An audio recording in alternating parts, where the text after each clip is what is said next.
Okay, so moving on to the theory of consumer behavior, an important concept is utility maximization. Okay, and we are assuming that consumers are subject to what we call the law of marginal utility, and that's as we consume more of a good or service, the marginal utility, okay, obtained from each additional unit of the good or service decreases. Okay, so what exactly is marginal utility? What's utility in general? We will talk about this in the next slide. But this law itself explains why the demand curve is downward sloping uh, as we consume more and more of a good. We get less satisfaction from it, and that's what utility means, is satisfaction that we get from consuming a good or service. So we get less utility. So I eat a cookie, then I eat a second cookie, and then I'm willing to eat a third cookie, but only if the third cookie is cheaper. Why? Because I don't get as much satisfaction from the third cookie as I'm getting from the first cookie. So in order for me to buy the third cookie, then I would need the price to decrease. And that's how businesses do capture more demand. It could be like, buy this many cookies and you get, one free. And so it's trying to capture the fact that that consumers have faced the law of diminishing marginal utility, so they're not willing to buy more because further units aren't going to give them as much satisfaction unless they can get those units for less. Okay, so utility is a satisfaction one gets from consuming a good or service. It's not the same as usefulness. This is simply satisfaction, and it's very subjective. So, for example, if you don't go rollerblading, then someone giving you rollerblades isn't going to really give you any utility. It's not going to give you satisfaction. But however, if you love to go rollerblading, then getting a new pair of rollerblades is going to give you utility. It will give you satisfaction. It is a little bit difficult to quantify. How exactly do we measure satisfaction or pleasure or happiness? These are all synonyms for utility. Economists have devised a unit called utils. Okay, and it really depends on each person. It's kind of like if you could put a number on how much satisfaction you get from the first cookie, what would it be? Okay, so total utility is the total amount of satisfaction you get from consuming a good or service. So how much satisfaction do you get from eating a bowl of ice cream? The total satisfaction. Okay, it could be, let's say, 30 utils. Okay. Now, marginal utility, anytime you hear the word marginal in economics, you always think of one more or additional. Okay. So in this case, how much utility would you get from taking the second bite of ice cream from the bowl? So let's say, like I said before, let's say the bowl of ice cream gives you a total of 10 bites. Okay. So the first bite might yield you 10 utils. Usually the first bite of a food gives you the most satisfaction. The second bite, I give you 9. The third, 7. The fourth, 4 utils. The fifth, 2 utils, etc. Okay. And the formula for this is change in total utility divided by change in quantity. Okay, so let's say the first bite of ice cream gives me 10 utils. Second bite gives me 9. Okay, so the change in total utility from going from 1 to 2 bites, okay, the change was just 1 util.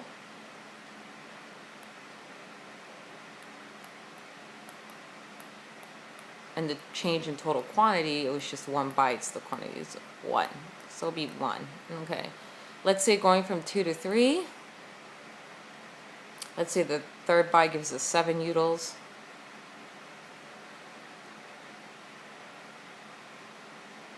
Okay. So change in total utility from going to 2 to 3. Okay, we went from 9 to 7, so that's 2 utils divided by, and once again, we just went from 2 to 3. The change in quantity of bytes is just 1. So marginal utility here is 2 utils over there.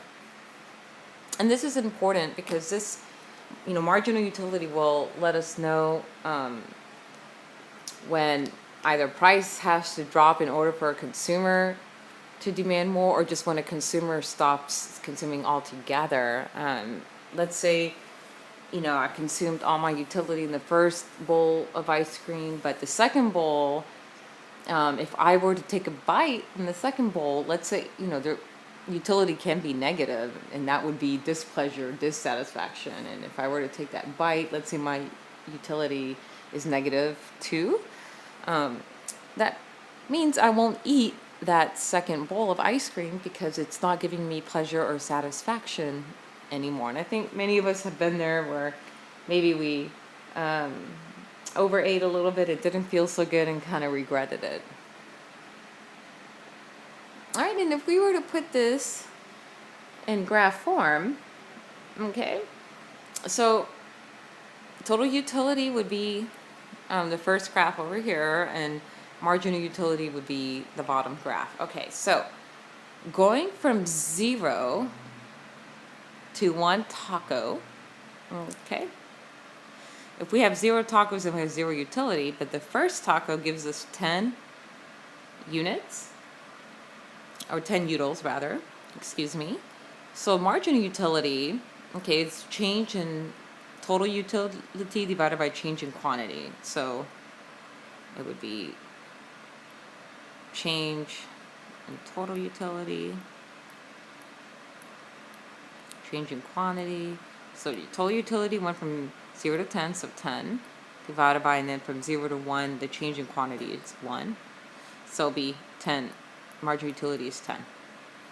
So graphing this out, this is 1 taco here, total utils on the vertical axis. So here we go. All right, going from taco 1 to 2, okay, total utility is 18. However, marginal utility is 8 because we started with 10 utils from the first taco. Going to the second taco gave us an additional 8 utils. So we would be 2 tacos, 18 here. All right, going from the second to third tacos, our total utility is 24. However, the change from 2 to 3 was 6 utils. We gained 6 utils over here. Okay.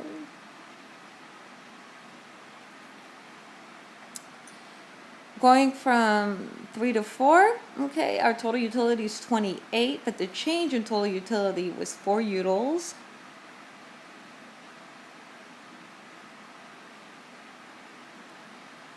Four to 5, we gained, total utility is 30, so marginal utility is 2. We went from 28 utils to 30 utils, so the change was 2.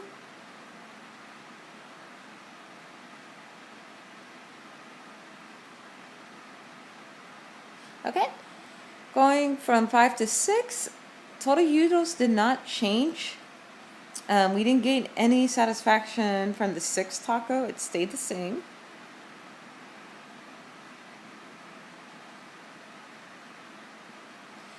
And if we eat the 7th taco, we actually lose utility. We go from 30 to 28, so it would be -2.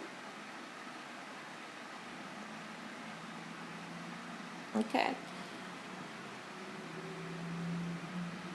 So our total utility is U-shaped. We gain utility up to a certain point, and then further consumption will cause us to lose total utility. And if we were to graph marginal utility at the bottom, so from going from 0 to 1 taco, we had a change of 10 utils. 1 to 2, it was 8, 2 to 3, it was 6, 3 to 4, 4, 4 to 5, 2, 5 to 6, there was no change, and then lastly we have 6 to 7, which was -2. Okay. All right, to help explain the theory of consumer behavior, we have a few assumptions. The first one is that a consumer is rational or exhibits rational behavior. Okay. Now, what exactly is a rational person? Okay. And this is a person that spends their money in such a way to maximize their total utility. If what makes me happy, for example, is chocolate cake and running shoes, okay, I'm a little bit of a conflict of interest here, but then I will spend my money on chocolate cake and running shoes in a way that maximizes my total utility. I wouldn't go buy carrot cake. I like chocolate cake, not, always the biggest fan of carrot cake, for example.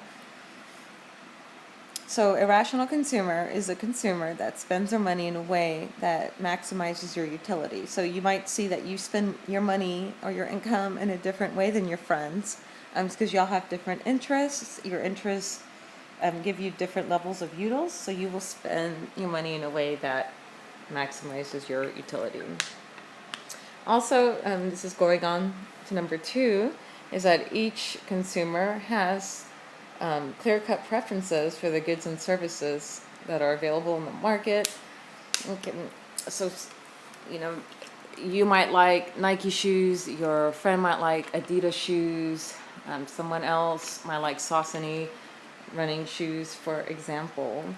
And we also have an idea about how much utility that we're going to get from these goods, and also how much marginal utility we're going to get on buying extra units of these goods. Also, all consumers face a budget constraint. Our incomes are limited, and there is only so much of each good that we can buy. Even someone as rich as Bill Gates faces a budget constraint. Of course, he can buy much more goods and services that yield him utility than we can, but he still in the end has limited income. And then prices. Every good that we purchase has a price tag, and one consumer alone cannot affect the price of that good. Me buying a certain brand of running shoes is not going to change the overall price of the shoe. Okay, I'm just one person. What has an effect on the price would be, the total market changing their demand for the shoes. So in order to reach consumer equilibrium, and consumer equilibrium is where utility is maximized, okay, is when the last dollar spent on good A provides the same utility as the last dollar spent on good B. Let's look at an example. All right, apples and oranges. Okay, so in column 2 here, it's divided into subcolumns. So we have marginal utils that the apple gives us, and then we have the marginal utility per dollar.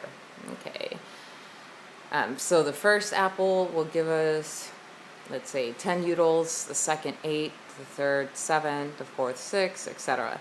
And since the apple is $1, the marginal utility per dollar is the same. So 10 divided by 1 equals 10, 8 divided by 1 equals 8, 7 divided by 7 equals 7, and so on.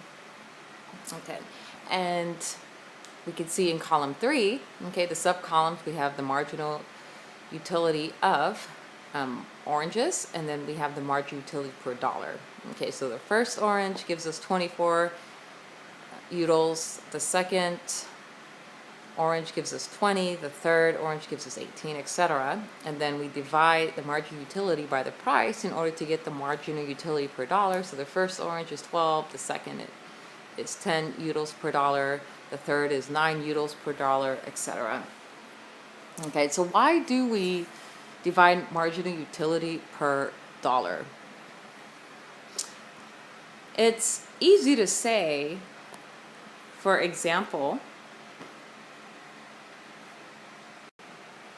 that oranges give us more satisfaction than apples, but however, oranges also cost more per apple. So in order to bring us down to the lowest common denominator, we divide marginal utility by price so we can see how much utility per dollar spent an apple gives us and an orange gives us as well. Okay, so looking at this chart, we can then look at the combination of apples and oranges that will maximize our utility. Okay, so let's compare the first apple to the first orange. The first apple gives us 10 utils per dollar. The first orange gives us 12 utils per dollar. So we purchase the first orange for $2 because the orange gives us more utility per dollar than the apple does. Okay, and we are assuming here that we have an income of $10, of which is allotted to buy apples and oranges. So now we purchase the orange, we have $8 left.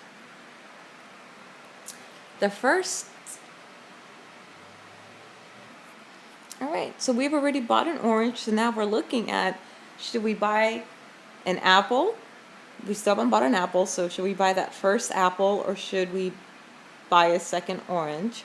Well, we see here that the marginal utility per dollar, in this case, for the first apple or the second orange is 10. It's the same. So what we do is we buy both. We buy an apple and then we buy another orange, and we have $5 left in remaining income. All right, so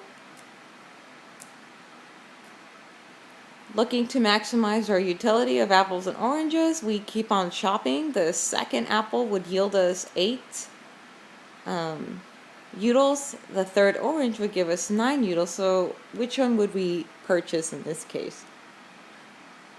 It would be the orange, since the utility per dollar is higher. So we will purchase the third orange for $2. We have $3 remaining. So we want to buy more apples and oranges to maximize our utility. The second apple and the fourth orange give us both 8 utils per dollar. So we end up buying both, and that uses up the rest of our budget, and we have maximized our utility, okay, in this case. So would we like to buy more apples and oranges? Sure, okay, but our budget was $10, and like we said, all consumers face a budget constraint. So we'd have no more money for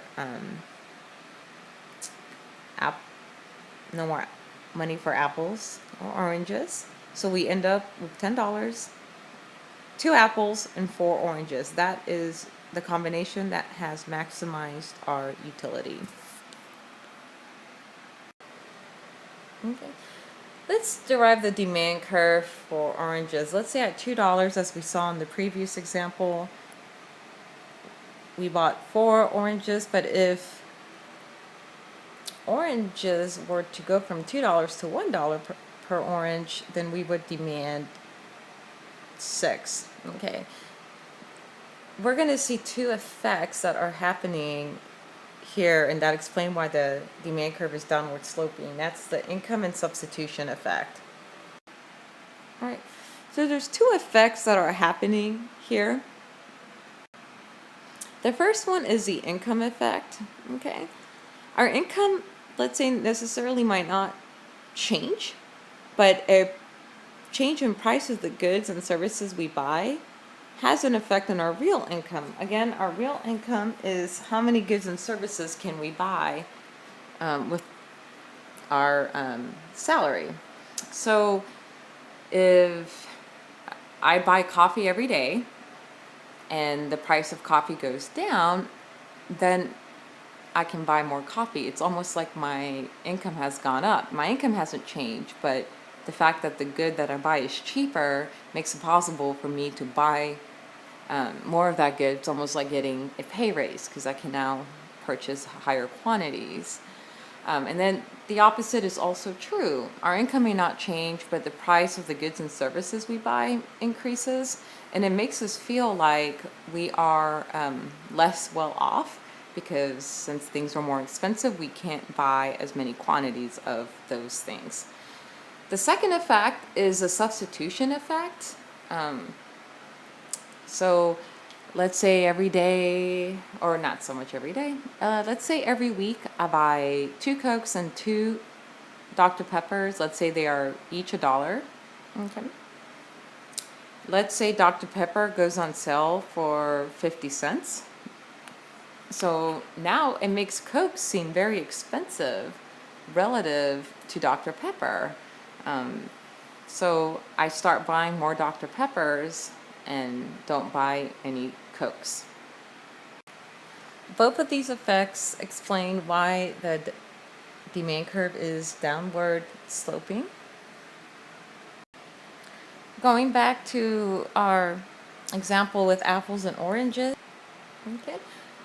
When oranges were $2, we purchased 4 oranges. 4 oranges and 2 apples is what maximizes your utility. But if oranges were to go from $2 to $1, okay, this would change our utility maximizing combination. Okay, the first is we have the income effect. The fact that oranges have dropped from $2 to $1 increases our real income. We can now buy more oranges since they are cheaper with our $10 than we could before. It's not that our income is changing, or our budget in this case nominally. It's still, we have $10 to spend, but we can buy more now with that $10 than before because prices of oranges are cheaper. The second is a substitution effect. Before, oranges were double the price of apples, and now that oranges are equal to the price of apples, they are relatively inexpensive compared to apples, whereas before they were relatively more expensive to apples. So this also will lead us to buy a little bit more oranges. If we were to go back to the graph showing the margin utility per dollars for an orange, it would change because now we will no longer be dividing it by $2, we'll be dividing margin utility by $1, and that would change our utility maximizing equilibrium.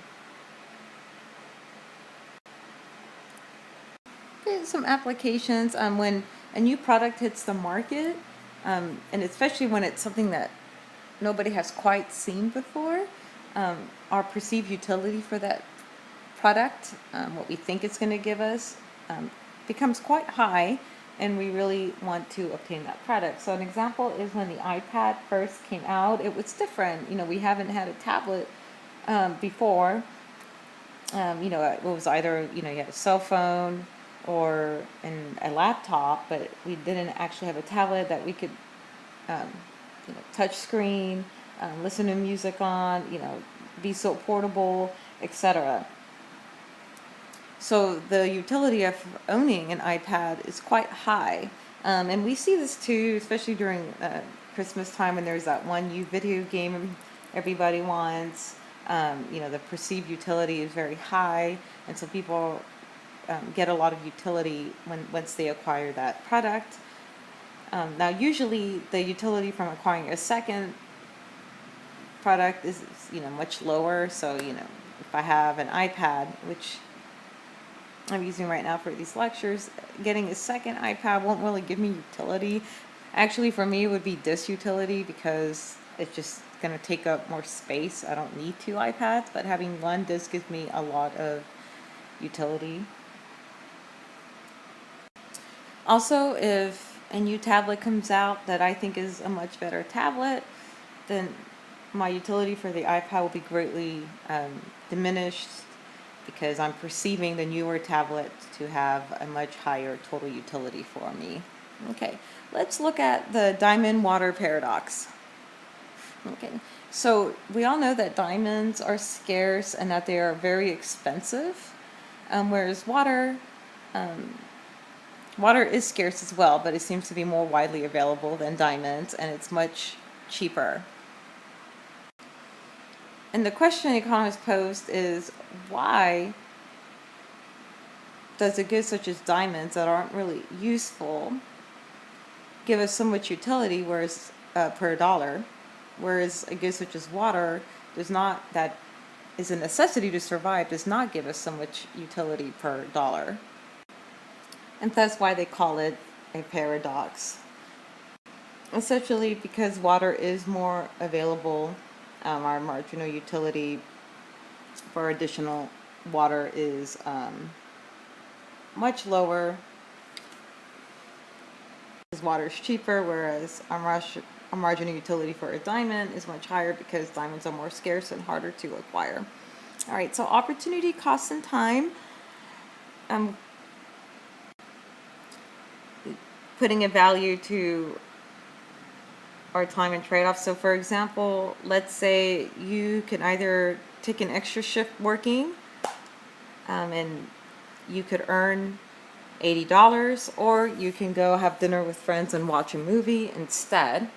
Okay, if you decide to go to a movie with your friends and dinner, then you will be giving up $80 worth of potential income.